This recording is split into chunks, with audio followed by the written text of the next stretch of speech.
Carta de Tito, capítulo 3, versículos 4 a 6.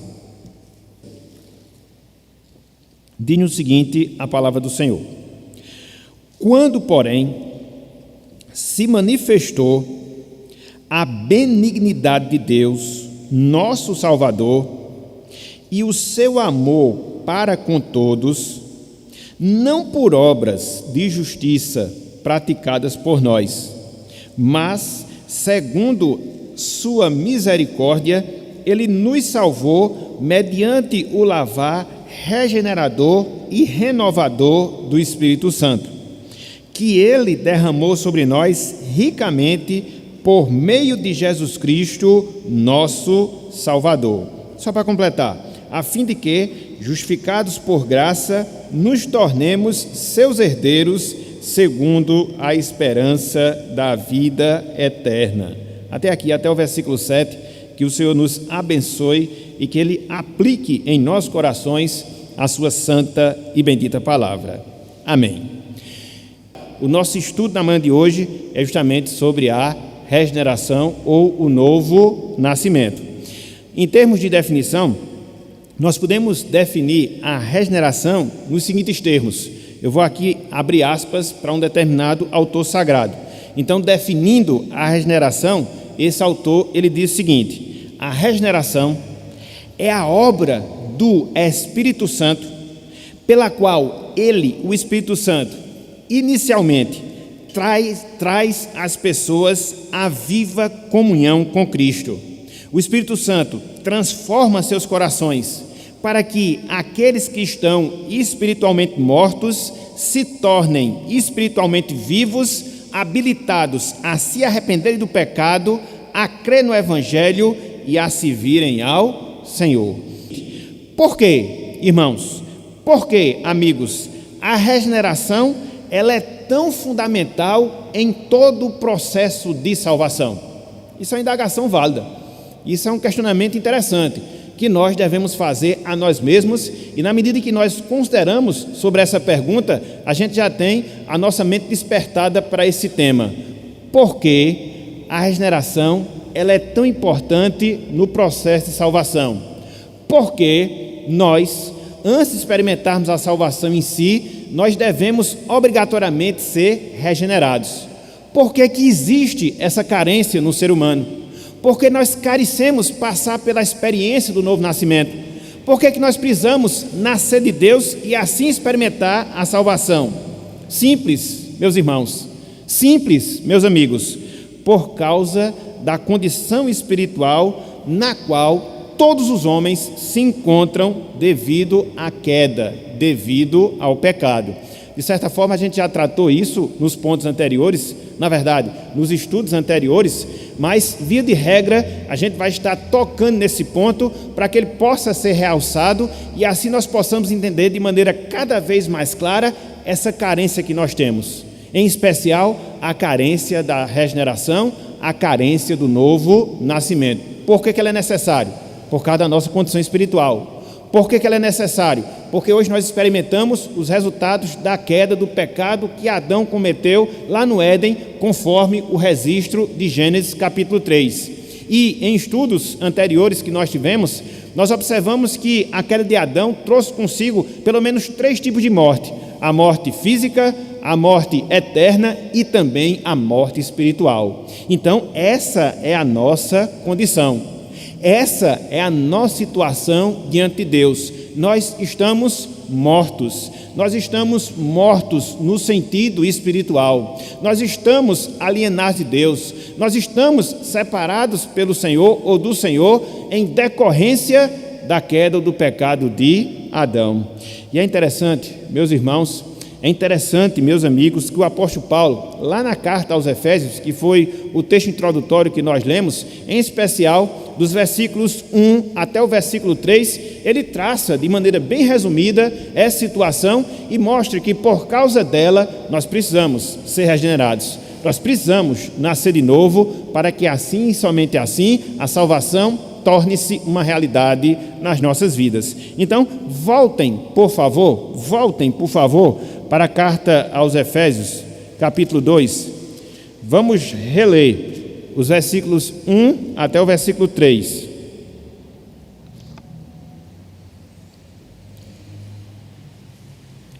Efésios 2, versículos 1 até o versículo 3.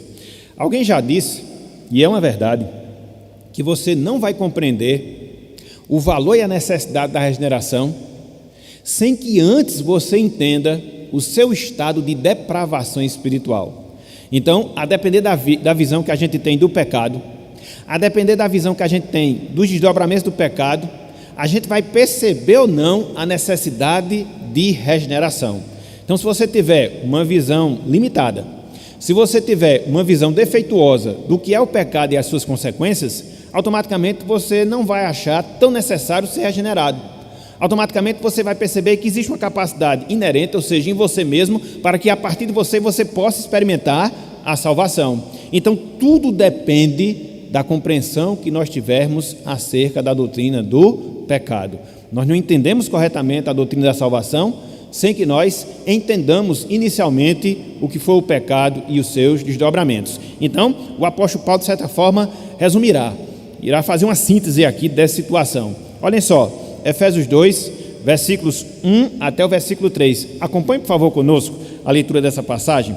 Paulo assim nos diz: Ele vos deu vida, estando vós mortos nos vossos delitos e pecados, nos quais andastes outrora, segundo o curso deste mundo, segundo o príncipe da potestade do ar, do espírito que agora atua nos filhos da desobediência. Verso 3: Entre os quais também todos nós andamos outrora, segundo as inclinações da nossa carne, fazendo a vontade da carne e dos pensamentos, e éramos por natureza filhos da ira, como também os demais.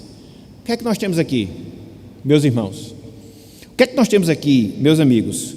Uma descrição sucinta, uma descrição rápida, porém profunda, que Paulo ele faz da situação, da condição humana após o pecado, após a queda.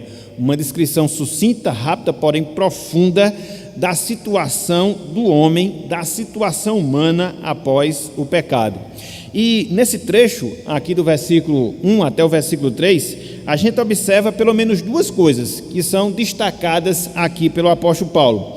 Em primeiro lugar, Paulo ele afirma a condição de morte espiritual que acometeu a todo ser humano.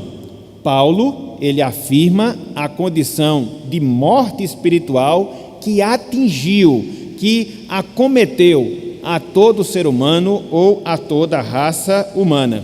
É interessante que, conforme nós observamos aqui nesse trecho, em especial no versículo 1, Paulo, ele não está dizendo que o homem, espiritualmente falando, ele está doente. Não. Paulo, ele está dizendo que, espiritualmente falando, o homem ele está morto. É por isso que Paulo diz, morto em delitos e pecados. Então, o pecado não afetou alguns dos nossos sentidos espirituais, ou seja, parcialmente, ou seja, em boa parte. Não. O pecado, ele simplesmente nos assassinou em termos espirituais. O pecado simplesmente ele nos matou em termos espirituais. E é por isso que aquela pessoa que não é salva, é por isso que nós, antes de experimentarmos a salvação, nós estamos mortos em delitos e pecados. Então, o que é que isso indica na prática, meus irmãos? O que é que isso indica na prática, meus amigos?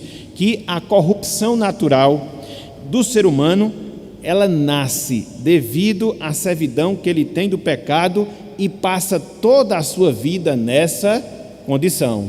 Então daí a gente explicar a propensão que o homem tem para o mal. Daí nós explicarmos a disposição que o homem tem de fazer aquelas coisas contrárias a Deus. E se ele não for regenerado, se ele não passar pela experiência do novo nascimento, isso marcará toda a sua existência aqui na terra. Por quê? Por causa dessa condição. Por quê? Por causa dessa situação espiritual. E quando nós tocamos nesse tema, quando nós abordamos esse assunto, nós não estamos sendo de forma nenhuma deselegantes, mal educados, não, nem tampouco nós estamos insultando as pessoas, não, jamais, mas nós estamos trazendo o ensinamento bíblico em relação a essa realidade que caracteriza toda e qualquer pessoa que ainda não foi alcançada pela regeneração. Elas estão mortas no sentido espiritual, elas estão alienadas de Deus, elas estão corruptas no sentido das suas ações, das suas inclinações. É claro que alguns evidenciam mais, outros menos, mas no fundo, essa situação ela acomete todas as pessoas, com exceção de Cristo, e por isso nós precisamos da regeneração. Por isso nós precisamos nascer de novo. Por quê? Estamos mortos. Mortos como? Em delitos e pecados. Então, nesse trecho, em primeiro lugar, o apóstolo Paulo faz essa descrição. Ele nos ensina acerca da nossa condição espiritual, da nossa morte espiritual, razão pela qual carecemos de regeneração. Contudo, o apóstolo Paulo, ele não para por aí. Num segundo momento, aqui desse trecho, ele mostra também a servidão. Ele mostra também a escravidão a qual a raça humana ela está submetida. A escravidão a qual a raça humana ela está submetida. É por isso que nesse trecho, sobretudo nos versículos 2 e também no versículo 3, Paulo ele destaca 3 senhores que exercem controle sobre o homem sem Deus, sobre o homem que não passou pela experiência da regeneração.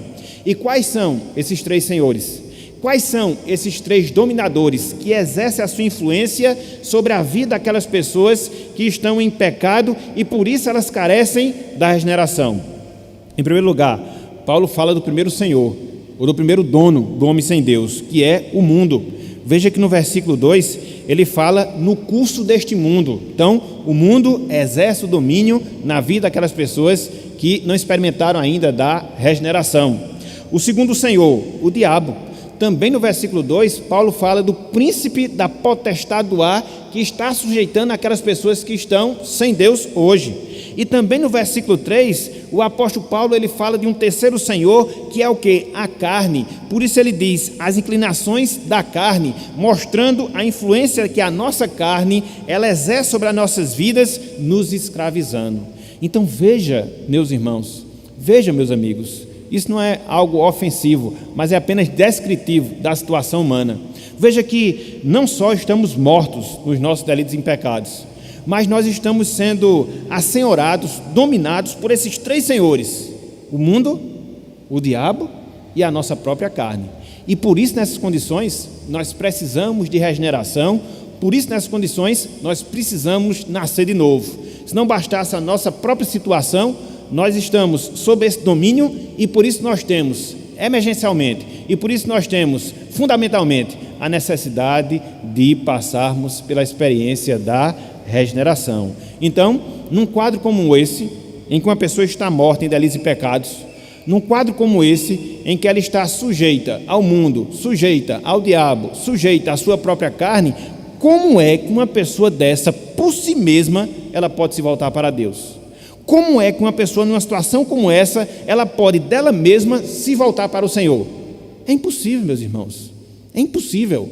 Por isso o homem carece dessa regeneração, porque esse é o quadro, essa é a pintura que as Escrituras Sagradas fazem dele. Alguém que está morto em delitos e pecados, alguém que está escravizado pelo mundo, pelo diabo, pela sua própria carne, e nada, a não ser a ação divina regenerando seu coração, lhe dará a salvação que ele tanto precisa na sua vida.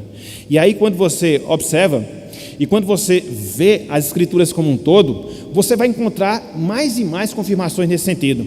Você vai encontrar mais e mais ensinamentos da Palavra de Deus apontando para essa mesma triste realidade que marca o ser humano. Por exemplo, quando nós voltamos a nossa atenção para o Antigo Testamento, nós aprendemos alguns detalhes da terrível condição, da terrível situação na qual se encontram os seres humanos e por isso eles precisam, por isso eles carecem de salvação. Eu vou usar apenas um profeta, eu vou usar apenas o profeta Jeremias, a fim de que nós possamos confirmar essa verdade. Abram, por favor, aí, Jeremias, capítulo 17. Tempo nos faltaria para a gente poder discorrer sobre esse assunto de maneira mais detalhada. Então é apenas para a gente ter a noção que não só é uma coisa do Novo Testamento, é uma realidade também asseverada no Antigo Testamento e que aponta para a mesma situação.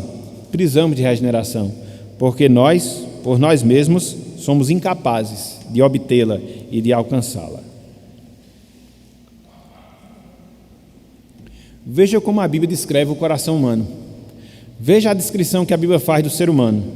Veja, Jeremias 17, versículo 9, diz o seguinte: enganoso é o coração, mais do que todas as coisas, e desesperadamente corrupto o que o coração, quem o conhecerá? Coração aqui, vale ressaltar, ele não está se referindo ao órgão responsável pelo bombeamento do nosso sangue, e assim espalhar o sangue para todo o nosso organismo. Não, o coração ao qual se refere aqui Jeremias é aquilo que diz respeito ao centro da personalidade humana, aquilo que nós temos no mais íntimo, aquilo que nós temos no nosso mais profundo interior, de onde partem as nossas ações, de onde partem as nossas palavras, de onde partem as nossas ações. É aquilo que nós chamamos do centro da personalidade humana, é o nosso coração. Então, como é que está o centro da personalidade humana? Como é que está o centro da fonte humana? De onde saem suas palavras, de onde saem os seus pensamentos, de onde saem as suas ações? Jeremias diz, ele é enganoso e ele está desesperadamente corrupto. Somente Deus pode conhecê-lo, somente Deus pode prescrutá-lo. Então, é assim, meus irmãos, é assim que a Bíblia descreve o homem. Como é que um homem dele, por ele mesmo, pode experimentar a salvação com um coração como esse? Isso é impossível, humanamente falando, espiritualmente falando, isso é impossível. Mas conforme nós falamos, nós vamos dar outra passadinha em Jeremias, e aqui eu quero que você volte um pouco a sua Bíblia para Jeremias capítulo 13. Eu vou parar apenas nesses dois exemplos e aí a gente vai fechar esse ponto. É só para a gente poder ter a nossa memória aguçada em relação a esse assunto. Jeremias 13, versículo 23.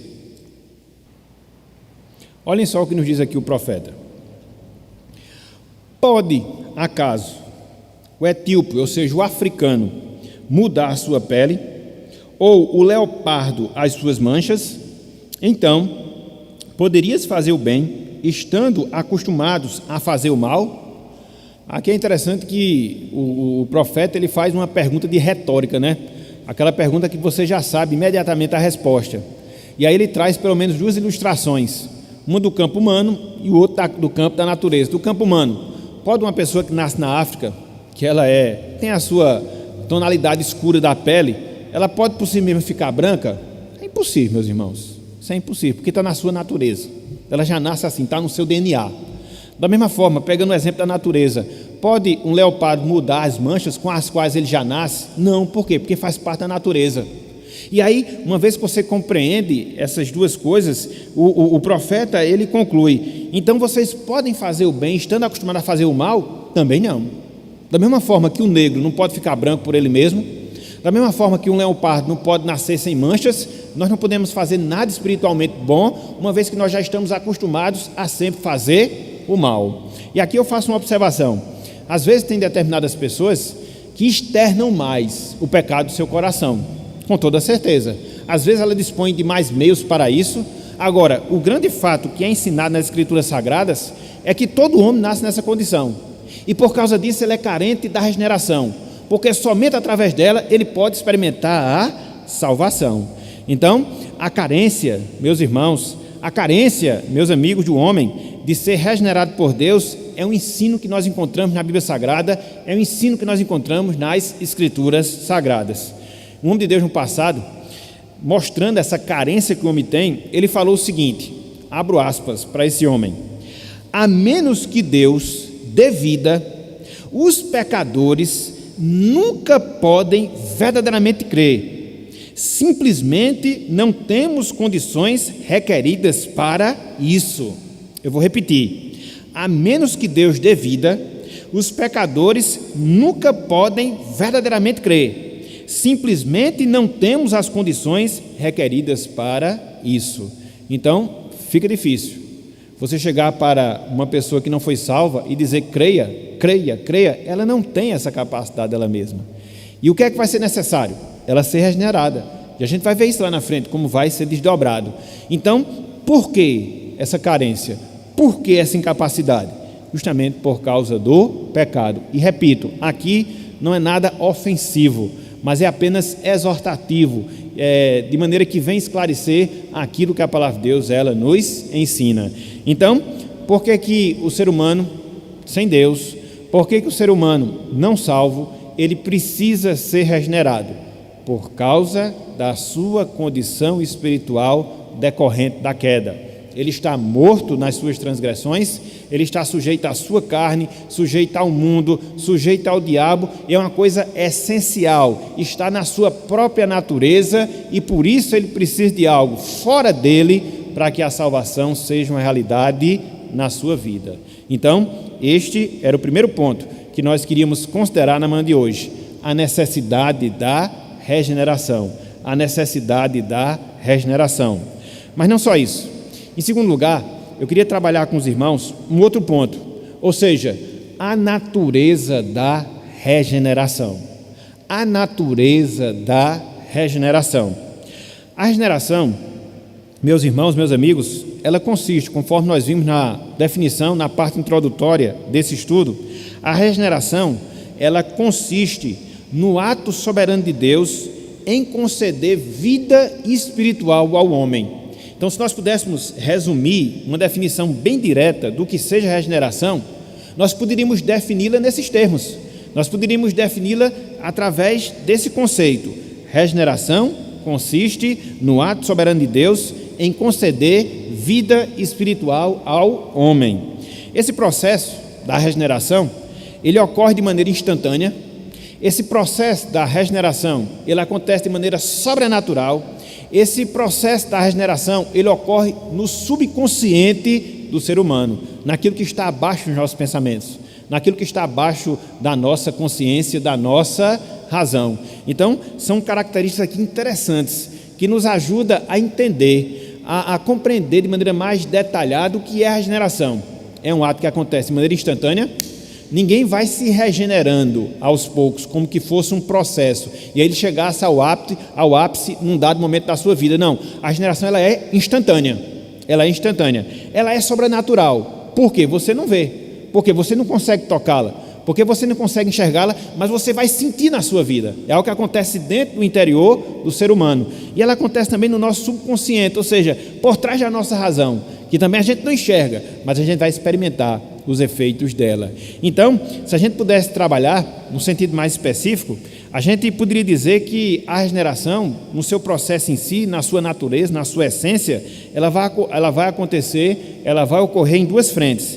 Em primeiro lugar, a regeneração ela se dá quando Deus nos ressuscita espiritualmente. A regeneração ela vai se dar quando Deus nos ressuscita espiritualmente. Voltem mais uma vez para Efésios capítulo 2. Se nós estamos mortos, para sermos regenerados, a gente tem que receber vida. Então a gente passa por aquilo que nós chamamos de ressurreição espiritual. Efésios 2:1, Efésios 2:4, Efésios 2:5. A parte inicial do versículo 1. Veja, em que consiste a regeneração? Em primeiro lugar, numa ressurreição espiritual, a ressurreição espiritual do pecador. Paulo diz, verso 1, em relação a Deus, Ele vos deu vida. Por quê? Estando vós mortos nos vossos delitos e pecados. Então, espiritualmente falando, nós estávamos mortos. Chega um dado momento na nossa vida que Deus, pela sua graça e misericórdia, através do Espírito Santo, nos dá vida, nos faz reavivar no sentido espiritual, aplica a sua nova vida, como a gente vai ver lá na frente. Então, a regeneração, o novo nascimento, em primeiro lugar, é uma ressurreição da nossa morte e morte espiritual. Mais adiante, versículo 4 e também versículo número 5, diz o seguinte, a palavra do Senhor: mas Deus, sendo rico em misericórdia, por causa do grande amor com que nos amou, agora, e estando nós mortos em nossos delitos, nos deu vida juntamente com Cristo, pela graça sois salvos. Então veja que em Cristo Deus nos dá vida. Em Cristo Deus nos ressuscita espiritualmente. Estão lembrados de um dos estudos anteriores que nós tivemos, salvo engano, há 15 dias, da nossa união com Cristo, que nós estamos ligados a Cristo na regeneração? Então, há um determinado momento na nossa vida que essa ligação, ela é efetivada. E nesse exato instante nós somos regenerados. Por quê? Deus nos faz ressuscitar da morte espiritual na qual nós estávamos. Olha que coisa fantástica, olha que coisa maravilhosa. Aqui a gente entra nos meandros da regeneração. A gente consegue vislumbrar de maneira mais detalhada o que ela é de fato na nossa vida. Então, regeneração é isso. É você estar morto em delitos e pecados, e num dado momento Deus, Ele implanta vida no seu coração, através da sua união com Cristo, e aí você passa a ser ativo espiritual. Se antes você estava separado de Deus, se antes você estava alienado de Deus, se antes você era inimigo de Deus, se antes você procurava desobedecer a Deus, tudo é mudado instantaneamente. Isso é um milagre, meus irmãos, é um grande milagre, um poderoso milagre que Deus, Ele opera e opera em nossas vidas. Então, esmiuçando, o que é a regeneração? Em primeiro lugar, é uma ressurreição espiritual que Deus opera no pecador. Nesse mesmo ato de ressurreição espiritual, o que é que Deus faz mais? Em segundo lugar, Deus, Ele concede vida espiritual. No mesmo ato de ressuscitar o homem da sua condição de morte espiritual, instantaneamente, juntamente, Deus, Ele concede vida espiritual ao pecador. A regeneração, meus irmãos, a regeneração, meus amigos, proporciona a vida do alto, a vida celestial, concedida soberanamente por Deus no pecador ou ao pecador. Eu queria que nós abríssemos as nossas Bíblias lá no Evangelho de João e vamos entender esse aspecto dessa concessão da vida espiritual que Deus soberanamente nos dá através do seu Espírito, de acordo com as palavras que Cristo falou com Nicodemos. Abram aí, João capítulo 3. Irmãos, talvez hoje eu vá demorar um pouco no nosso estudo, tanto aos irmãos presentes, como também aos irmãos em casa. Então, se faz necessário, porque a gente precisa dar esse detalhamento. Então, que você puder seguir no estudo e acompanhá-lo, vai ser bom, ok? Mesmo que demore um pouco, eu acho que vale a pena. Acho não, tenho certeza. João capítulo 3. Como eu sempre gosto de dizer, não gosto de trabalhar com superficialidade, eu gosto de trabalhar com detalhes, para que a gente possa entender as coisas como de fato elas são. João capítulo 3, versículo 3. Veja que aqui Cristo está dialogando com Nicodemos. Ele era um doutor da lei, ele era um líder religioso, mas só que existia uma dificuldade na vida de Nicodemos, ele não era salvo. Então isso significa dizer que você pode ter uma boa herança religiosa, significa dizer que você pode ter um bom conhecimento da palavra, sem contudo você não ser salvo, sem contudo você não ser regenerado. Olha o problema, olha a dificuldade. Então é nesse contexto que Cristo conversa com Nicodemos. Veja o que ele nos diz aqui no versículo 3. Veja como ele fala da regeneração como a concessão da vida celestial, da vida do alto para nós. Olha só, João 3, versículo 3, diz o seguinte, a palavra do Senhor: a isto respondeu Jesus: em verdade te digo que, se alguém não nascer de novo, não pode ver o reino de Deus. Se alguém não nascer de novo, não pode experimentar a comunhão com o Senhor. Se alguém não nascer de novo, não pode ser salvo. É aquilo que eu falei antes, é uma condição sine qua non, sem a qual, então, tem que ser regenerado, tem que nascer de novo, tem que nascer do alto. Versículo 5. Em verdade, versículo 7, melhor dizendo, não te admires de eu te dizer, importa-vos nascer de novo. Essa palavra aí, novo, que nós temos, se nós fôssemos fazer uma tradução mais fiel, mais exata, melhor dizendo, nós poderíamos traduzir pela palavra do alto. Do alto. Então, se a gente pudesse substituir, a palavra novo em todas as vezes que ela aparece aqui em João, a gente pode substituir naturalmente pela palavra do alto, que teremos uma tradução mais exata. Então, o que é que Cristo está ensinando? O que é que Cristo está mostrando? Que através do Espírito Santo, no ato da regeneração, Deus, Ele vem até aquela pessoa que estava morta no sentido espiritual e lhe concede vida celestial, lhe concede vida do céu, lhe concede vida do alto, lhe concede a própria vida de Deus. É isso, meus irmãos, é isso, meus amigos, em que consiste a nossa regeneração. Olhem só o que nós temos no versículo 5. Respondeu Jesus: em verdade te digo que não nascer da água e do Espírito não pode entrar no reino de Deus. Então, o responsável por implantar essa vida celestial e por nos ressuscitar espiritualmente é quem? É o Espírito Santo. Veja que a salvação ela é soberana. Veja que a salvação ela pertence de fato ao Senhor. Da mesma forma que é impossível nós autogerarmos, a gente precisa dos nossos pais, um pai e uma mãe, para que a gente possa receber vida. Da mesma forma, no sentido espiritual, a gente precisa da ação de Deus, a gente precisa da operação do Espírito Santo, para que Ele possa não só nos ressuscitar espiritualmente, mas para que também Ele possa nos conceder a vida celestial e assim, somente assim, a gente possa ser uma nova criatura em Cristo Jesus. E eu pergunto aos irmãos, é ou não é um milagre? E eu pergunto aos irmãos, é ou não é uma coisa fantástica a regeneração? É, meus irmãos. E sobretudo quando você consegue ter essa visão mais aprofundada dessa realidade nas nossas vidas.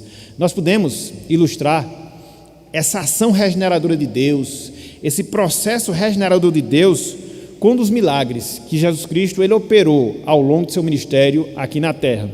Conforme nós observamos lá no Evangelho de João, Cristo ele ressuscitou a Lázaro. Foi uma ressurreição física? Foi. Mas essa ressurreição física, ela serve para nós entendermos aquilo que acontece espiritualmente quando Deus ele opera a regeneração nas nossas vidas. Na verdade, para nós termos uma boa compreensão da vida de Cristo, o ministério de Cristo, a gente precisa ter essa percepção. Os grandes milagres que Jesus Cristo ele realizou aqui na terra, na verdade, além de ser demonstrações do seu poder, eles apontavam também para a obra que Cristo ele realiza no sentido espiritual. Então, quando ele lá, conforme nós veremos, em João capítulo 11, ele dá vida física a Lázaro, ele está mostrando que da mesma forma ele dá vida espiritual ao pecador que está morto em delitos e pecados. Então vamos voltar um pouco às nossas Bíblias para o Evangelho de João capítulo 11. Voltar não, né? No caso adiantar, porque a gente estava em João 3. Versículos 43 e 44.